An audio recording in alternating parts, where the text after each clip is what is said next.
Hey guys, this is another inbox review of another AFV club kit I've got in my stash, which I think I mentioned in my previous video. This is the IDF Shot KAL 1973 Centurion tank. The difference from this one was it had an upgrade engine which you could use a variety of fuels as opposed to the original one that the Centurions were supplied to the Israeli army back in 1967, which was restricted to diesel engines because obviously it had the old Rolls-Royce Meteor engine, which actually was the land-based equivalent of the Rolls-Royce Merlin engine.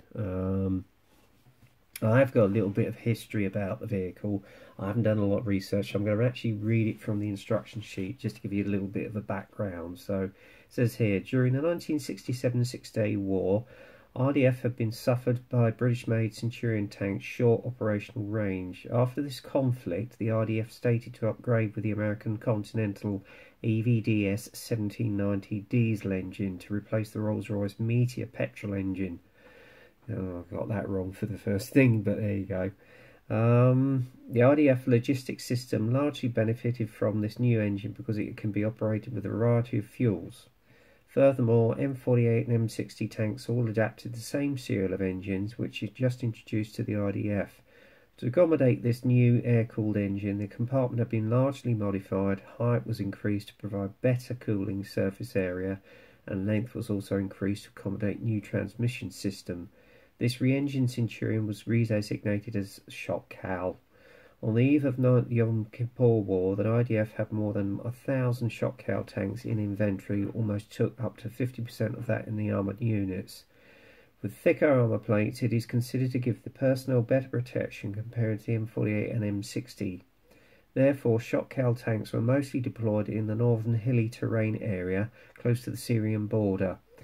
On the contrary, M48s and M60s, which were equipped with torsion bar suspension system and rubber block tracks, were mostly deployed in the southern open terrain area. In the 1973 Yom Kippur War, outnumbered by almost 9 times the Shot KAL tanks fought fiercely with Syrians, whose target was to retake the Golan Heights. Despite most of the Shot KAL tanks, many lives were lost in the conflict. Yet time was gained so that reinforcement could be assembled, and the IDF managed to launch its counter-offensive. By the 15th of October, it had pushed the Syrians back well east of the 1967 ceasefire line. So there you go. There's a little bit of a background for the Shot KAL Centurion / Mark 5/1. And that was actually written by Mr. Robert Manasherob. So obviously he may have been serving in the Israeli army at the time, I would assume. So there you go. And to mark that, you've actually got his insignia on the box here as well. If I put it up to the camera, you can see just to the right of the AFV club sign. And if anybody wants to get hold of this kit, the kit number is AF35124. Okay. Again, same sort of illustration as on the previous kit. You've got the main article of the actual beautiful illustration of the Shot KAL there, as you can see, in all its glory, with a big imprint of the actual vehicle behind it. As I say, this is based on the Yom Kippur War in 1973. Now, I know my good modelling buddy Mike Cohen's already built one of these, and he raved about it, and I can understand why, because I previously looked at this kit some months ago. I bought this well over a year ago, actually, because I wanted to have some sort of form of Centurion in my stash. Obviously, now we've actually got the earlier Mark III, which to me have reissued in the Korean War version. I'll probably do an inbox review of that at a later stage. But it's not as packed as this one, I can tell you. You get a lot for your buck, I'll tell you. Anyway, as I say, you got the side views and frontal and back view of the actual Shot KAL of one of the actual variants you can paint in this, which is Ugat Peled, Yom Kippur War, Golan Heights 1973. I just love this desert colour scheme, so it really gives off the, well, beastie look of the tank, actually, to be honest with you. And then another illustration at the other side, same vehicle again. and obviously it's made in Taiwan, so there you go. So first off, we've got the instruction sheet. Again, as I say, I've read through the history as you've just heard. We've got the box illustration on the top there, and obviously it's interpreted in Taiwanese as well. Again, same familiar layout as was with the Stern Tiger. You've got your colour callouts here in 6 paint ranges. Again, you can use the Hobby Colour app to basically cross match it if you should so wish. First off, you've got the, looks like the suspension on the first stage, which you build up. You actually got the polycaps there are going. Or was that telling you not to use them? I'm not sure. You've got all the springs, various parts of the suspension, which you can see there. And you've actually got rubber tyres to go over the wheels themselves, so you won't have to worry about painting them. There you go. And then I'm obviously adding the wheels to the suspension arms, as you can see there. And then you go on to the lower hull, where actually you fit the back plate and all the sub-assemblies and all the lumps and bumps, as you can see there. And then obviously fit all the suspension arms, including the wheels, to the lower hull, including the final drive, as well as the rear arm for the idler. Okay, and then inside you've got various, well, steel frames. I think that's part of the actual interior of the kit. So whether this comes with the interior or not, I'm not quite sure. I don't think it does. And then you obviously got the mini track wheels that go on with the suspension arms there. All the bolts go in, and then you've got the assembly of the minor wheels that you can see there, and a paint guide. Okay, next stage is to add the frontal armor, and obviously where the turret ring goes, and then the engine grills go onto the upper hull, and then you've got the ammunition pack boxes which are assembled, as well as the mud guards. Then you put the jack on and all the various tools. Add them to the upper hull, as it were, with all the ammunition boxes, etc.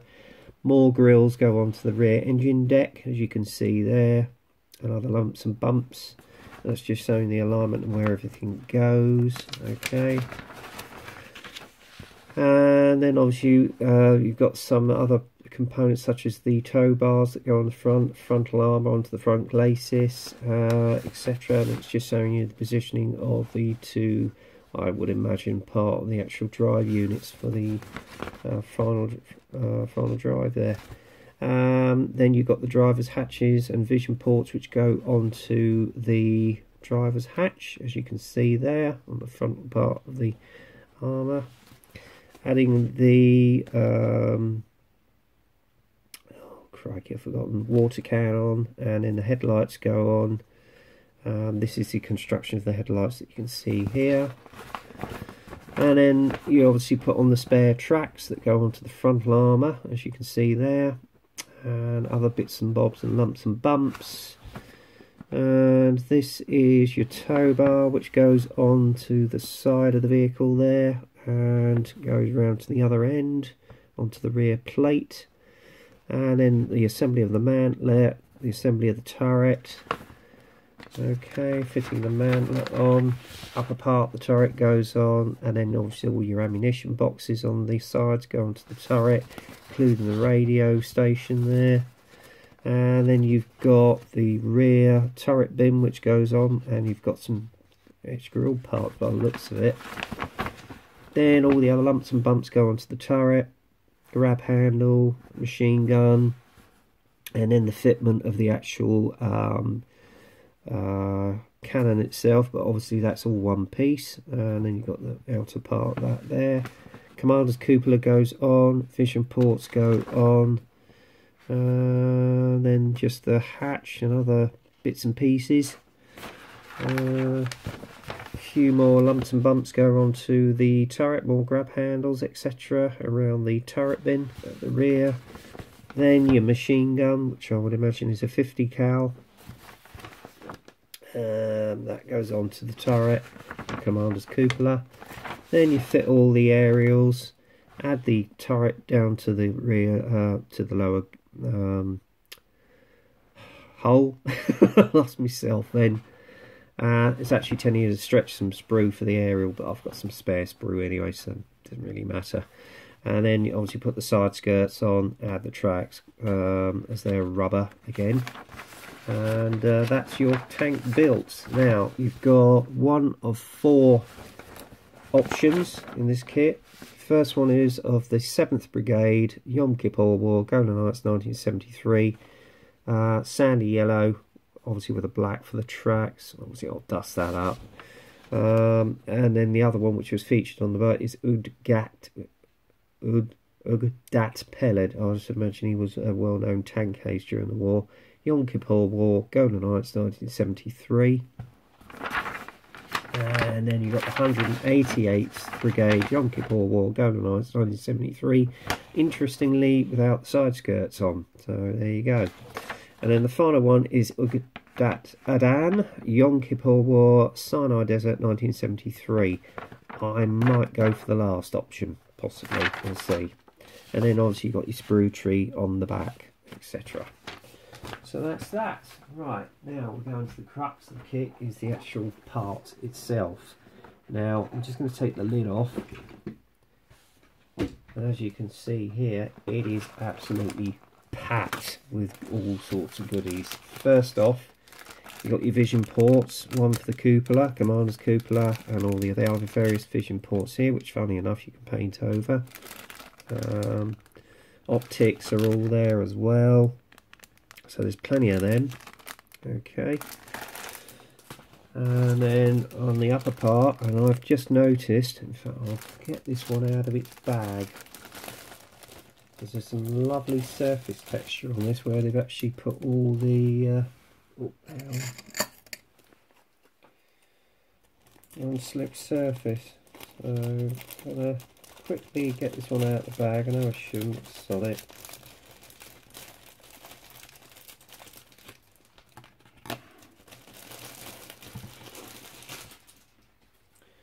There you go, look at that. Isn't that gorgeous? Lovely surface texture on there. It's beautiful, absolutely beautiful, and it's just so crisp and clear. And even on there you've got the welding texture as well, beautifully reproduced. And I can see why Mike raved about this now. Everything is just so beautifully produced, including the water can that you can see here. Absolutely excellent. Even the machine gun, beautifully reproduced. If I can get that into shot, there you go, look at that, beautiful detail. And then you've got the rear parts of the turret bin, etc. The hatch has even got some texture on it, it's beautifully reproduced there, absolutely gorgeous. And obviously again you've got surface texture on the ammunition boxes, which you can see there. Got your grab handles on there, really beautifully reproduced, and I just love this surface texture on the top of the turret, gorgeous. So yeah, that is awesome.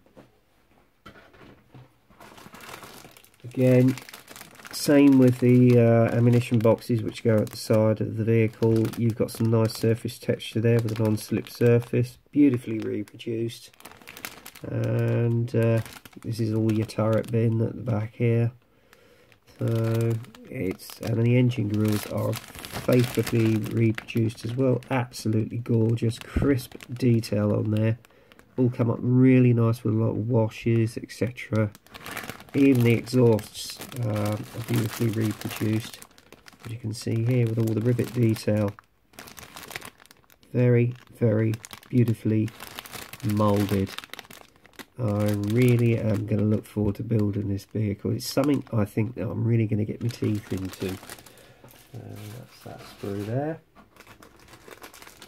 Another one here, you've got another 50 cal. So obviously you've got, again with AFV, you've got spare parts. This is obviously just customary for other Centurions you can get in the range, because you can do one in the Australian Army, which I think is a Mark III. There you go, you've got your jerry cans there as well, all your tools, etc. Beautifully reproduced. So that'll come in handy for some spares. Aerial station there for your radio. So yeah, beautiful. And Then you've got the side skirts. Lovely detail on that as well, as you can see here. Very faithfully reproduced. With the grab handles that are used to climb onto the vehicle and boarding it. And then you've got some of the running gear here, including the poly caps, and there's your brass springs for the suspension. So, well, maybe it's got some movable suspension on this. And there's your block arms there. Absolutely excellent detail on this. Absolutely beautifully reproduced. There's your sprocket. Lovely detail there. Even your road wheels are beautifully reproduced. And this one, I can take out the box, it was already unsealed. That's your final drive. Look at the detail on it. Absolutely gorgeous. And even the casting texture on it is just so beautifully reproduced, as you can see there. Gorgeous. And there's the upper deck of some of the ammunition boxes, as you can see here. Again, lovely crisp detail. Faithfully reproduced. I love it. I really love it. And then obviously you've got the mud guards here as well. Nice detail on those.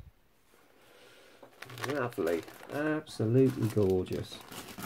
I mean, I haven't even built this kit and I'm raving about it already. It's really got my enthusiasm. Although I'm in the middle of a tiger build, I'm very sorely tempted to start on this, but no, gotta behave. Don't overstretch myself. And then you've got some more details here. The exhaust cover, which you've got here for the engines, and here other parts and bumps,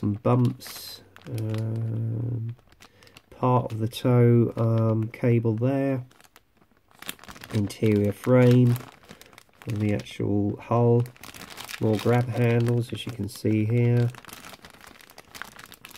tow bars. I don't know if that's for another variant of the Centurion they do. So yeah, beautifully detailed, I have to say, guys, it really, really is.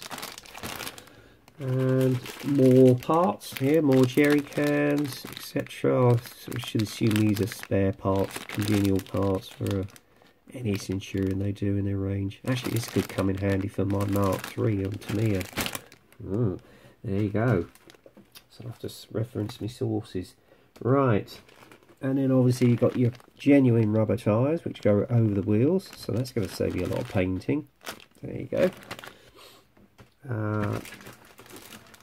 Front rain sprue. You've got the frontal part of the vehicle with the glacis, and then the mud guards. Again, you've got nice surface texture even on the mud guards. I don't know if you can see it there, guys. Sorry about the shine of the bag, but it is gorgeous, absolutely gorgeous. And then obviously you've got the turret ring here, which fits on, as you can see, nice bolt detail on there, and other parts of the vehicle. And then you've got the front hatch for the driver. Not quite sure what this part is. That may be part of the rear engine deck, possibly. But yeah, beautiful detail overall, as you can see here. Absolutely gorgeous. So yeah. And there's your engine grille again. So yeah, this is going to make a super kit, I'll tell you that much now. And then you've got some of the springs right here. Faithfully reproduced. I don't know if you can get that into shot. There you go. So that's nice, that is really lovely. And then obviously you've got your tracks. Now, yeah, rubber band, they're a little bit twisted, but the detail on them again is gorgeous. But I may well source some metal Spader Race tracks for these. I don't think I'm going to use these, to be honest with you guys. Right, then we come on to the last piece of the kit, which is the lower hull, which also has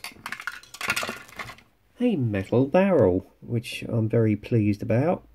Again, the detail and the casting on this, if I can get it into shot, is gorgeous. Is it going to focus? There you go. even on the interior of the barrel. It is absolutely faultless. So that's going to save a lot of time and a lot of trouble with sanding, etc. And then you've got the side of the turret. Again, lovely anti-slip surface detail on it with the casting, etc. Beautiful, absolutely beautiful. And it's the same on the other side as well. Quite thick plastic though, I must admit. And then you've got your spare tracks here, which go on the front of the vehicle. Nice detail there, very crisp, beautifully moulded. So there you go. And then obviously you've got the lower hull. Again, nice detail on the sides. Escape hatches on the bottom. And even the weld seams are very beautifully reproduced. So yeah. And then finally, you do have in resin some stowage, which you can see here. So yeah, this is one excellent looking kit, I have to say, and I cannot wait to get cracking on it. Definitely a lot for what you get for your money. Highly detailed, beautiful surface texture. I'm just going to about put everything back in the box as much as I can. And again, on the interior you've got all the other kit products you can get of the box. And yeah, I have to say, from what I've heard, the build is beautiful. I can't fault AFV Club. From the impression I'm getting of their kits, everything is so highly detailed. You've even got spares if you want to detail up the Tamiya kit, which have just recently been reissued. So I might well do that. Get everything back in the box, as it were. There we go. Almost there, guys. So yeah, I would highly recommend you get this kit if you want a beautiful KAL Shot Centurion in your stash, and if you like Israeli armour. Oh, one thing I was forgetting is the decals. I'll get them out. I'll probably find it's a pity they haven't got these in it. The only fault I would say with ASV is when it comes to things like this, they should have a resealable bag. It's something that is a must with me. Let's have a look, see if we can get them out. Anyway, I didn't quite cut low enough. If you'll bear with me a minute, guys. There we are. Let's get the decals out. A little bit shiny, admittedly, so I don't know what they're like to bed down, but we'll see. Yeah, they are a little bit shiny and a little bit, well, I wouldn't say thick, but they're very shiny, so you may need a lot of microsol, microset, or any other sort of decal solution to get them to bed down. And then I won't take these out. You've got the string for the toe cables, but I'm going to get some brass. And then the etched brass detail parts inside in the resealable bag, along with some mesh for the grills. So yeah, it's well, apart from the tracks, it's an excellent looking kit. And to be honest with you guys, I can't wait to get started on it. To be honest, it's one of those kits that, oh yeah, I really want to get my teeth into. And I don't have a lot of Israeli armour, admittedly. I did have a Merkava but sold that off, but I'll probably get another one in. But yeah, if you like IDF vehicles, especially the KAL Shot, I would highly recommend you get this kit. Anyway, leave your comments in the comments column below.